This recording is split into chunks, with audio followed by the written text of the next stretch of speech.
कि एक बार एक ब्राह्मण था, रोज भगवान के मंदिर में जाता था, बड़ा भोला था। तो उसके मन में एक दिन विचार आया कि भगवान कितने सालों से ऐसे वरदानी हाथ करके खड़े हैं। तो उसके मन में विचार आया कि भगवान का हाथ दर्द कर रहा होगा, है ना।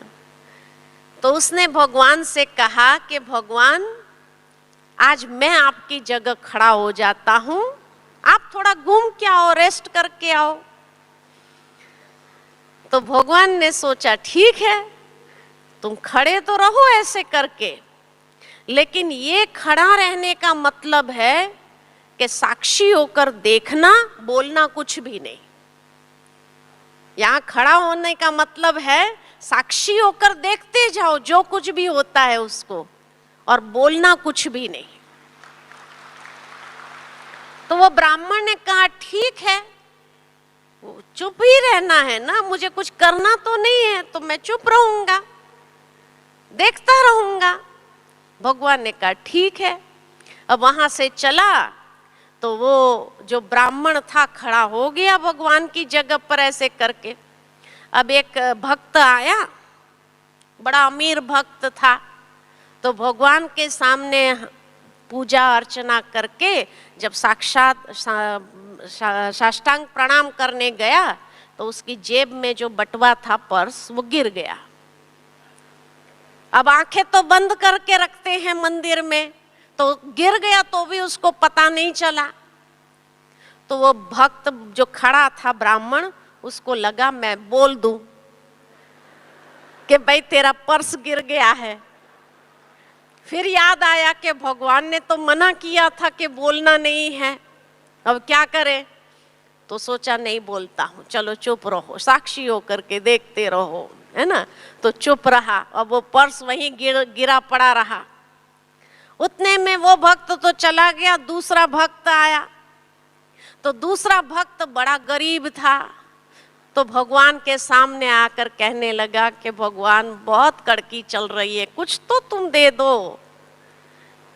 ऐसे करके वो भी साष्टांग प्रणाम करने गया तो उसका हाथ वो पर्स को लगा। तो पर्स उठाया, देखा उसमें पैसा पड़ा है। तो भगवान को थैंक्स किया कि भगवान तो कितना दयालु है, पैसा देता है वो भी पर्स में डाल के देता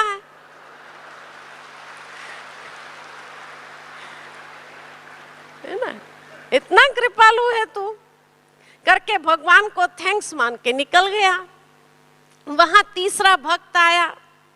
अब तीसरा भक्त जो था अपनी पूजा अर्चना करने लगा, तो उतने में पुलिस वाले आ गए कि भाई तूने बटवा चोरी किया है, बटवा दे दे तुम। अब ये भाई को तो पता ही नहीं था कौन सा बटवा, कैसा बटवा, हमने तो देखा ही नहीं।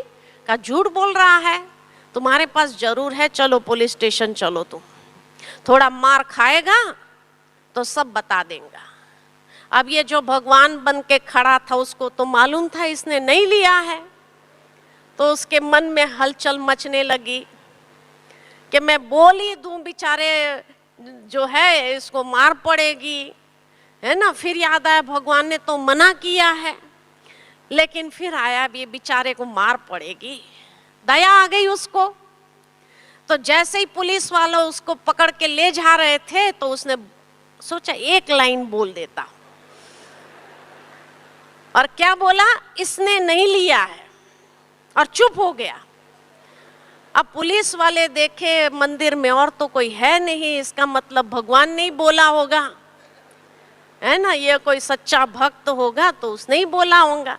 तो कहा छोड़ दो उसको, तो छोड़ दिया। अब जैसे ही छोड़ दिया तो वो व्यक्ति ने भगवान को थैंक्स किया। पुलिस वाले तो चले गए, भगवान को थैंक्स किया कि हे प्रभु आज तेरे कारण मैं बच गया, नहीं तो मार पड़ती थी, पुलिस थाने में ले जाते थे तो। और थैंक्स देते ही बाहर निकला, तो जैसे ही बाहर निकले तो बाहर दंगे शुरू हो गए, और उन दंगों में किसी ने गोली चलाई और ये भक्त को गोली लग गई, मर गया। मरते समय हे प्रभु, तो प्रभु को आवाज पहुंची, प्रभु ने सोचा ये कौन सा भक्त, इसका तो मरने का टाइम ही नहीं है, ये कैसे मर गया। तो तुरंत वहां आ गया, वो जो ब्राह्मण खड़ा था उसको पूछा तूने कुछ बोला, जरूर कुछ गड़बड़ किया। कहा नहीं मैंने कुछ नहीं बोला। तो ये मर नहीं सकता था। तो कहा कि नहीं मैंने खाली एक लाइन बोली कि इसने नहीं लिया है। वो उसको ले जा रहे थे पुलिस वाले, मारते थे उसको बिना मतलब के, उसने तो कोई गुनाह भी नहीं किया था। तो भगवान ने कहा यही तो ड्रामा था कि पुलिस वाले उसको ले जाते थे तो सुरक्षित ले जाते थे, 2 दिन बंद रखते थे, उतना ही ना, वही तो उसका जीवन बचाने का साधन था। लेकिन आज तुम जो बोला उसके कारण उसकी जान चली गई। अब जान चली गई, तेरे कारण चली गई, उसका तो जाने का समय ही नहीं था।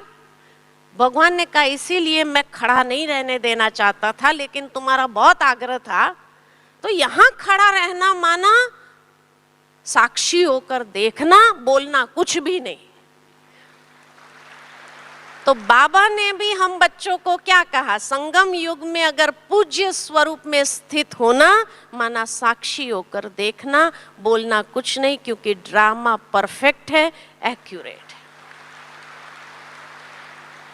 अगर किसी को टेम्पररी थोड़ी कोई नुकसान वाली चीज भी होती है, उसको पुलिस वाले ले जाते थे, थाने में 2 दिन बंद रखते तो 2-4 डंडा मार खा लेता था, लेकिन जान तो नहीं चली जाती थी। ये कल्याण था।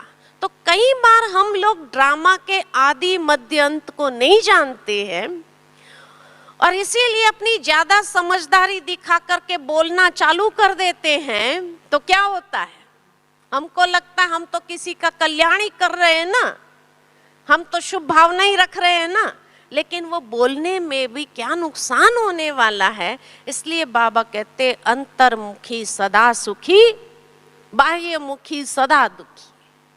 वो कोई ना कोई गड़बड़ करता ही रहेगा।